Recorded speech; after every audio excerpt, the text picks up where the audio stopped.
কি রোদ, প্রচুর রোদ করতেছে। মনে হয় রোদের টেম্পারেচার এখন আছে প্রায় 33-37 ডিগ্রি টেম্পারেচার আছে রোদের হিট। এর ভিতরে রোদ্রে কাই বাসান করতেছে, পাগার মারতেছে, প্রচুর রোদ। এটা নতুন তাম্পার চালু হচ্ছে, নতুন তাম্পার আমাদের সাইডে। এই যে রোদ দেওয়া দ্বারা কাই বাসান করতেছে, পাগার মারতেছে।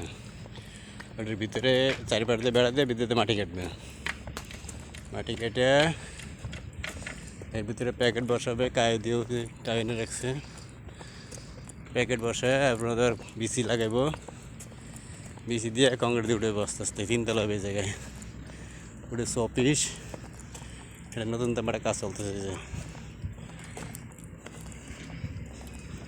ওইটা হচ্ছে আমাদের সাদাটা, এটা হচ্ছে নতুন। রোদ্রের ভিতরে দাদা কাই পছন্দ করছে, রোদ, প্রচুর রোদ। ঠিক আছে, নতুন তাম্পার, নতুন নতুন একদম নিউ।